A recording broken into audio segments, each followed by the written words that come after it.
Bonjour, bonjour, bonjour bien-aimé dans le Seigneur. Toi qui es encore branché ce matin, bienvenue pour ce direct. Bienvenue à tous, bienvenue, que la gloire soit rendue à notre Dieu. C'est lui qui nous a permis, toi et moi, de se réveiller, de respirer encore à ce net moment. Nous lui disons merci parce qu'il est merveilleux. Nous lui disons merci parce qu'il est notre Dieu. Nous lui disons merci parce qu'il a tout fait pour nous, pour nos enfants et pour toutes choses. Nous disons merci à notre Seigneur parce qu'il nous a permis encore ce matin que nous puissions nous retrouver, toi et moi. Et je les bénis parce que ce matin, j'aimerais parler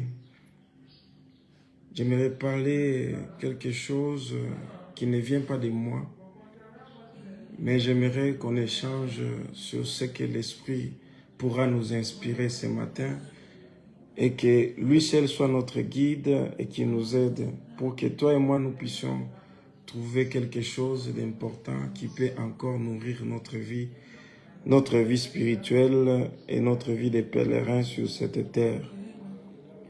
J'aimerais vraiment échanger un petit rêve que j'avais eu il y a quelque temps. Et je dormais tout d'un coup, là, je rêvais.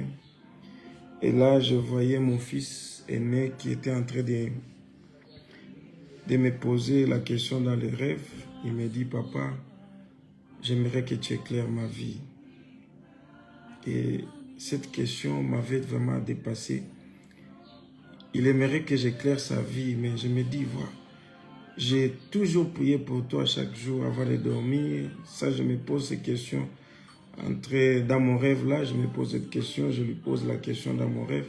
Je dis, bon, tu dis que j'éclaire ta vie, mais chaque jour, j'ai toujours prié pour toi. Chaque jour, j'ai toujours prié pour mes enfants. Comment est-ce que je peux encore éclairer cette vie plus que ça, plus que cette prière que je suis en train d'amener vers les pères pour la protection de mes enfants. Et l'enfant qui me pose la question, que j'éclaire sa vie, que j'éclaire son avenir. Je me pose tant de questions sur ça et chercher à savoir qu'est-ce que cela pourrait signifier. Je me dis, bon, en fait, l'enfant est bien inscrit à l'école. Je sens qu'avec l'école, son avenir est assuré parce qu'il étudie. Je l'ai inscrit dans l'école, à l'école plutôt, et je sens que son avenir sera assuré. Et je me dis, bon, pourquoi cette question? Pourquoi cette question? Il était vraiment évident que je trouve une réponse sur cette question-là. Je bénis Dieu, je dis non, bon, en fait, j'ai même les moyens de transport pour mes enfants. Ils ne souffrent pas, mais je dois éclairer quel avenir encore. J'ai les moyens de transport, je les dépose à l'école. Et quand je les dépose à l'école, je me dis que c'est rassurant parce que Dieu a fait grâce, je paye les études facilement. Et je me dis, bonjour, bonjour prophète Jérémie, que Dieu vous bénisse, je salue ta présence, oui. Et je disais, c'est une question qui m'a vraiment dépassé. Et je me dis, qu'est-ce que cela signifie? L'enfant qui me pose la question, papa, éclaire mon avenir, éclaire ma vie. Comment je dois l'éclairer? Parce que je paie les études, il y a les moyens de transport, les enfants ne s'inquiètent de rien, ils sont là, aisés, ils mangent. Et j'étais en train de beaucoup réfléchir sur ça. Et parfois même, je suis en train de dire, non, bon, en fait, Dieu m'a fait grâce et j'essaie quand même de penser à l'avenir de mes enfants parce que j'ai fait quelques provisions pour eux. Mais pourquoi je dois encore éclairer? Quelle vie que je dois encore éclairer? Quel avenir que je dois encore éclairer pour cet enfant? En me posant cette question, et là, subitement, je sens l'Esprit de Dieu en train de me révéler des choses. Et je vois là, dans la Bible, je vois l'homme de David. L'homme de David qui dit, moi et ma maison, nous servirons l'Éternel. David ne pourrait rien manquer. David ne pourrait rien chercher. il était l'homme le plus comblé, il avait tout, il était un roi. Mais comment est-ce qu'il va dire, il faut que moi et ma maison, nous puissions servir l'Éternel? Cela a commencé à donner à moi et a commencé à insérer à moi quelque chose, à susciter des réponses que je devais normalement chercher par rapport à cette question que l'enfant. Pourquoi est-ce que je dois éclairer l'avenir de l'enfant? Et après, je vois l'homme de David qui dit, lui, il dit que lui et sa maison serviront l'Éternel. J'ai cherché à comprendre tout cela. Et j'ai commencé à avoir des réponses sur la question que l'enfant m'a posée. Aujourd'hui, tu peux te voir aussi une personne qui s'est déjà retrouvée dans la vie. Tu payes des voitures, tu payes des parcelles, tu payes des histoires de luxe. Et tu crois que ça va garantir l'avenir de tes enfants. Tu crois qu'avoir beaucoup de biens, cela garantira la vie de tes enfants. C'est ce qu'aussi j'étais en train de me dire d'une manière que pour dire que j'ai beaucoup de choses que je peux vraiment présenter à mes enfants pour dire que leur avenir est garanti. Et des choses que je pouvais présenter, c'était, je les ai inscrits à l'école, j'ai déjà fait des provisions pour eux et je pouvais me vanter que non, voilà, je suis un père, j'ai déjà assuré l'avenir de mes enfants, alors que je me trompais. Et quand l'Esprit de Dieu commence à me rappeler de l'homme de David, et David, lui, qui avait beaucoup de choses, mais qu'est-ce qui lui a poussé à dire que moi et ma maison, nous servirons l'Éternel? David a compris quelque chose. Il a compris que la meilleure sécurité, c'était en Dieu. La meilleure sécurité était en Dieu. Aujourd'hui, tu peux avoir tout, tu peux vraiment posséder tout sur cette terre, mais tu ne posséderas jamais l'avenir de tes enfants si tu ne la confies pas, et si tu ne confies pas plutôt cet avenir dans les mains de l'Éternel, ton Dieu. Et cette question vraiment était très essentielle pour moi. Et j'ai cherché à comprendre vraiment pourquoi l'enfant va me dire, papa, éclaire mon avenir, éclaire ma vie.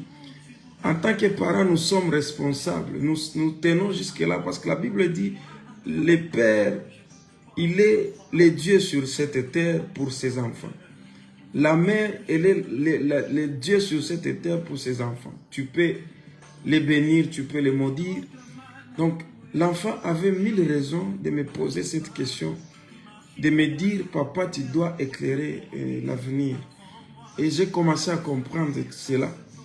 Et quand vous lisez le livre de l'Exode, vous lisez le livre d'Exode, Exode 20,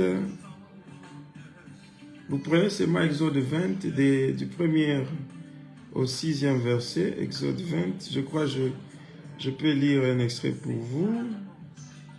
Exode 20. Quand vous entrez dans cette histoire-là, vous allez comprendre de quoi est-ce que l'enfant voulait vraiment me faire comprendre.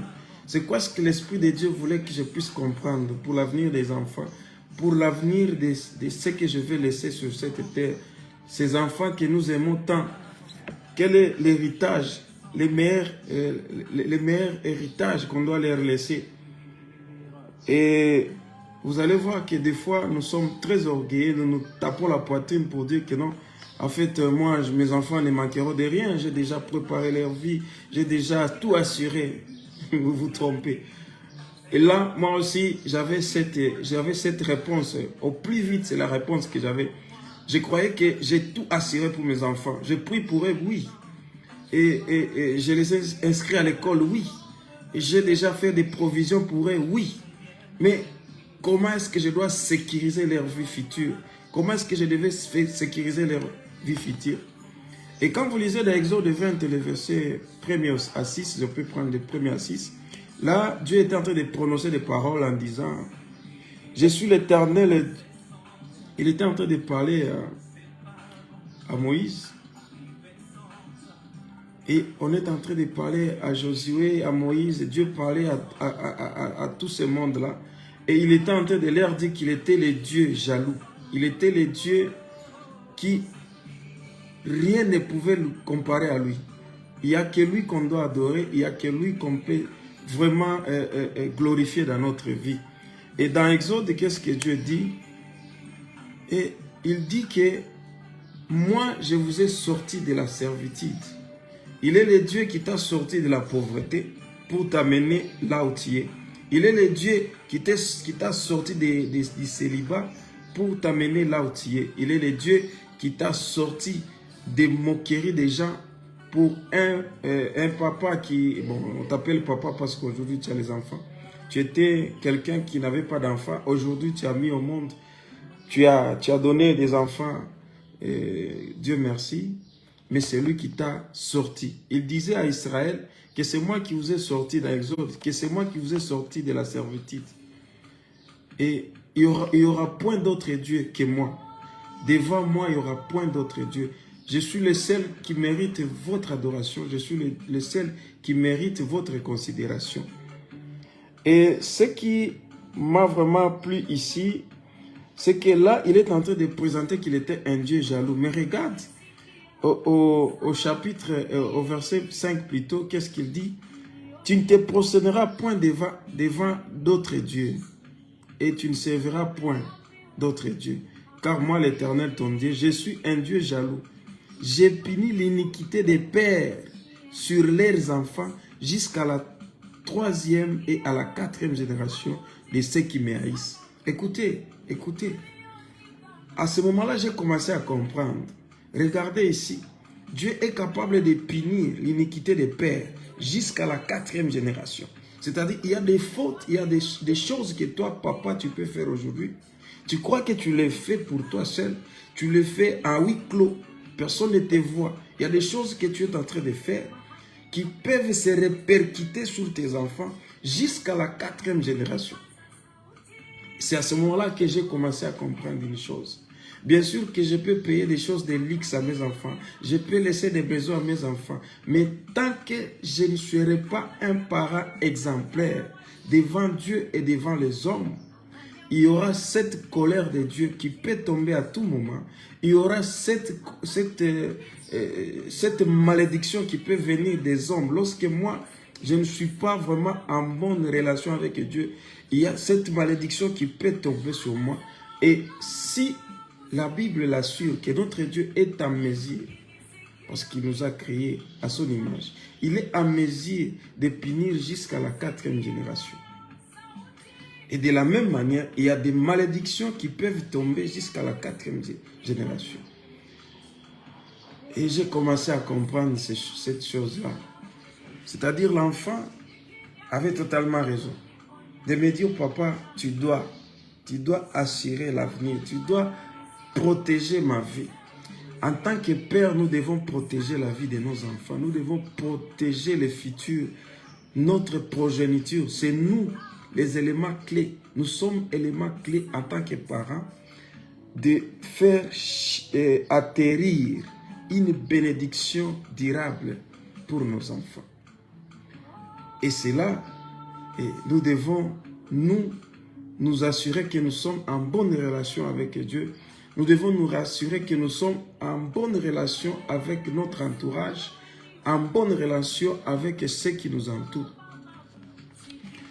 Et si vous allez encore plus loin, vous allez dans 1 Samuel, vous prenez le chapitre 9. Là, il s'agit d'une histoire de Jonathan. Jonathan qui a fait du bien. Il a fait du bien dans son entourage. Il a marqué le roi David pendant son vécu. Et après sa mort, il y a eu ce que lui a fait, le bien que Jonathan a fait, a commencé à réclamer. C'est-à-dire, il y a des choses que tu peux faire aujourd'hui, des biens que tu feras aux autres personnes qui t'entourent. Tu feras des choses qui vont commencer à réclamer. C'est-à-dire, les biens que tu feras, même après ton départ, va commencer à réclamer. Tous ces bienfaits-là que tu feras, réclamera parce qu'ils auront besoin d'une récompense. Et la récompense, tôt ou tard, elle doit s'accomplir parce que tu as fait du bien. La Bible me dit, cherchez premièrement les royaumes des cieux et toute autre chose vous sera donnée par-dessus tout. C'est-à-dire pour Jonathan, il a fait du bien. Il s'est arrangé à être en harmonie avec l'entourage, à être en harmonie avec ceux qui étaient à ses côtés. Et après son passage, quand Jonathan n'était plus là, après sa mort, Jonathan, ce qu'il a fait du bien, a réclamé Jonathan. Il y a beaucoup d'histoires dans la Bible, il y a aussi Tabitha, il y a beaucoup d'histoires dans la Bible. Et c'est pourquoi, quand j'étais en train de me dire que pourquoi l'enfant pouvait me poser cette question, que je dois éclairer son avenir, j'ai compris que nous, parents, nous avons une lourde charge. La lourde charge, ce n'est pas seulement de mettre au monde les enfants, de préparer leur avenir, de les inscrire à l'école, c'est aussi bien, c'est parmi les éléments clés. De payer une maison pour eux, c'est parmi les éléments clés. Mais aujourd'hui, tu peux payer les études à ton enfant. Mais quand tu es une personne tellement, je peux dire, mal aimée par tout le monde, tu as vraiment séquestré tout le monde. Ton enfant peut terminer les études. Après ton départ, il n'aura pas du boulot. Parce que quand on le verra, le nom qu'il va porter, on sait que c'est l'enfant de tel. Le tel là, il était un bandit, il était un terroriste, il était un ceci. L'enfant aura aussi à subir ce que son père a fait. Son père a détruit des foyers. L'enfant aura à subir ce que le père a fait. C'est vrai, Dieu, il est miséricordieux. Mais cet aspect de punir, si c'est Dieu qui le fait, il dit, je punirai jusqu'à la 4e génération. C'est que les enfants peuvent subir les conséquences de leur père. Tu peux dire aujourd'hui que j'ai payé des parcelles pour mes enfants, j'ai payé des maisons pour mes enfants. Mais après ta mort, c'est peut-être les membres de famille que tu ne voyais plus, que tu n'appelais plus, que tu ne contactais plus, avec qui tu t'es vraiment tiraillé toute ta vie, qui viendront les premiers récupérer les biens que tu as laissés. Et tes enfants seront des vagabonds. Tes enfants n'auront rien sur cette terre. J'ai dit à quelqu'un, ces choses sont réelles. Peut-être ce n'est pas encore arrivé dans ta famille, mais tu es la seule personne qui peut bloquer ça. Peut-être ça a déjà arrivé dans ta famille, mais tu es la seule personne aussi qui peut bloquer cette hémorragie. Ce que tu payes aujourd'hui, ce que tu fais aujourd'hui, cela n'assure pas la progéniture de tes enfants, l'avenir de tes enfants. Si tu ne décides pas de mettre cet avenir en Dieu, de la remettre entre les mains de l'Éternel, parce que c'est lui, le grand berger, la grande sécurité pour eux, c'est Dieu. Alors, pour que cet avenir soit assuré par Dieu, tu dois être totalement une personne dévouée pour Dieu. C'est-à-dire, tu dois éviter d'avoir une mauvaise relation avec Dieu. Tu dois éviter d'être vraiment très loin de Dieu. Donc, tu dois éviter des choses qui t'éloignent de Dieu. Tu dois éviter, aujourd'hui, tu peux te dire que tu es devenu le superstar, un papa superstar. Un papa avec, je ne sais pas, autant de concubines. Un papa autant de copines. Aujourd'hui, tu joues avec les enfants d'autrui. Tu es en train d'abîmer leur vie, leur avenir. Parce que tu dis que moi, j'ai mis au monde des enfants garçons. Je n'ai rien à foutre. Je n'ai pas de filles chez moi. Personne ne peut m'inquiéter pour dire qu'il va faire ceci ou cela. Mais tes enfants à toi, mettront au monde peut-être des enfants filles. Tes enfants à toi mettront au monde des enfants filles et ces enfants seront malmenés, souffriront après ton départ.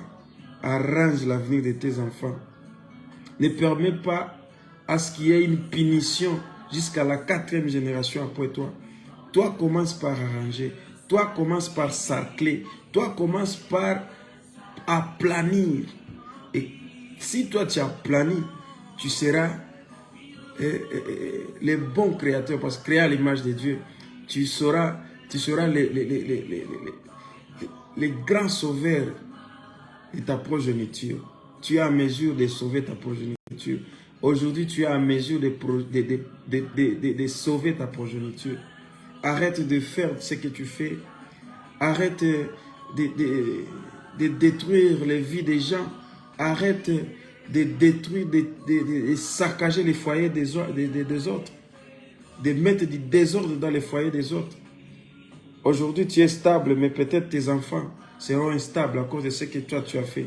Tu as déstabilisé les foyers, tu as rompu des mariages des gens, tu as vraiment rompu des relations avec les gens, tu as dispersé les gens. Aujourd'hui, ça ne t'arrive pas, mais ça peut arriver à tes enfants. C'est pourquoi je suis en train de comprendre la question que l'enfant m'a posée, elle avait l'efficacité sur moi, parce que je suis la seule personne qui peut encore changer, tout ce qui était vécu. Moi, je suis à mesure aujourd'hui de changer dans ma progéniture. Si ma famille était réputée à détruire les relations des autres, moi, je peux être réputé à unir les gens. Si ma famille était réputée dans le banditisme, dans l'escroquerie, moi, je peux être réputé dans l'entrepreneuriat, dans les savoir-faire. Et ma progéniture sera suivie des génies et des ingénieurs stables. Arrange ta vie, pas seulement pour toi. Arrange ta vie pour ta progéniture. Arrange ta vie actuellement. Regarde ta façon de vivre actuellement. Pas seulement pour toi, mais pour ta progéniture aussi. Tes enfants dépendront de ce que tu auras sémé. Tes enfants dépendront de ce que tu auras posé comme acte sur cette terre. Cela va vraiment va changer quelque chose dans leur vie. Pour le bienfait de Jonathan, Mephibosheth, c'est lui qui ne pouvait même pas se déplacer. Il a su manger sous la table du roi. Il a su partager avec les rois. Le roi lui a donné des choses, des serviteurs. Il n'avait même plus besoin de demander cet homme de Mephibosheth. Mais si aujourd'hui tu crois que tu es un superstar, tu peux tout faire parce que tu as le temps, tu as le souffle de vie gratuitement, bien sûr. Après moi, c'est le déluge. Après moi, ce n'est plus moi. Laisse-moi te dire qu'avant toi, ce n'était plus aussi toi. Mais si aujourd'hui, après toi, on peut parler de toi, c'est une bonne chose. Qu'on parle de toi après toi. Qu'on parle de toi des choses, des bonnes choses. Qu'on parle de toi une personne qui a su changer ce monde. Qu'on parle de toi une personne qui a su réunir les gens.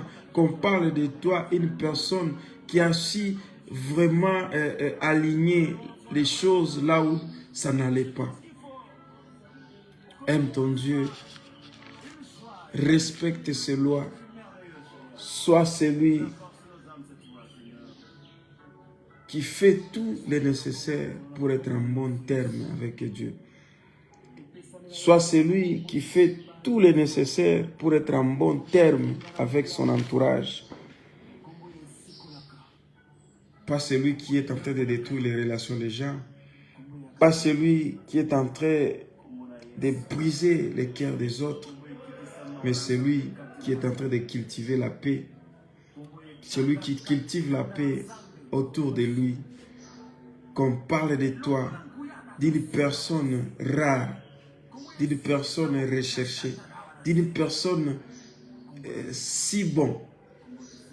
Tu es à mesure de le faire.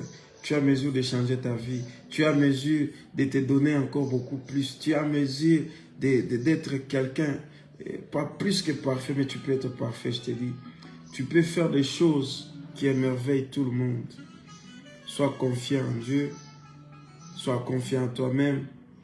Respecte tes objectifs en Dieu. Laisse que l'Esprit de Dieu te conduise. Sois celui qui fait régner le climat de paix là où tu es. Et dès que tu fais régner le climat de paix partout où tu es en train d'assurer la sécurité de ta progéniture. Quand tout le monde parlera du bien de toi, c'est ta progéniture qui sera, qui prospérera, qui va vraiment prospérer plutôt. Et on fera des nécessaires, on fera tout ce qui est nécessaire afin que ta progéniture soit à l'aise même après toi. Parce que tu étais quelqu'un qui a fait régner la paix. Tu étais quelqu'un qui a fait régner un climat de paix partout où tu étais. Tu étais quelqu'un qui faisait des choses que tout le monde se sentait à l'aise. Fais des choses là où tout le monde se sent à l'aise. Fais des choses là où Dieu est en train de témoigner de toi. Dieu a témoigné de Job parce qu'il savait qui était Job. Laisse que Dieu commence aussi à témoigner de toi et tu verras la gloire de Dieu sur ta vie. Si cette gloire est sur ta vie, elle sera de même sur tes enfants. Dieu est capable de punir jusqu'à la 4e génération, mais sa bonté est si grande parce qu'il est capable aussi de bénir jusqu'à la 1000e génération. Regarde un peu ce que tu peux faire de mauvais, mais regarde ce que tu feras de bon, ce qui a comme résultat.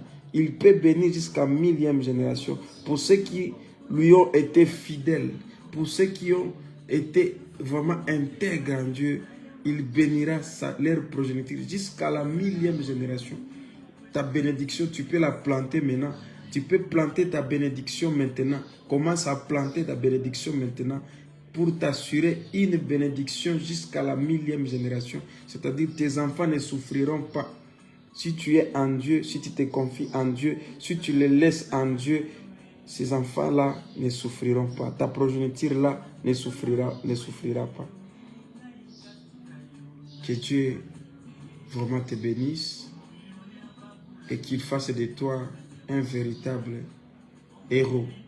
Et les véritables héros aujourd'hui, ce sont eux qui font tout ce qui est nécessaire pour plaire Dieu, qui font tout ce qui est nécessaire pour rester intègre en Dieu. Tu seras appelé héros de ta famille si tu es vraiment en bonne relation avec Dieu, si tu continues à cultiver cette relation avec lui et entrer toujours en profondeur dans cette relation, tu es un bon héritier.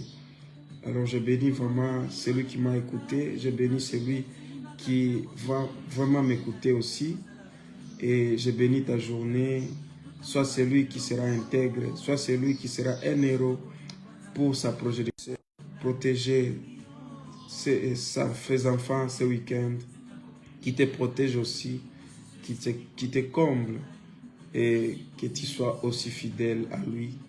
Que Dieu vous bénisse.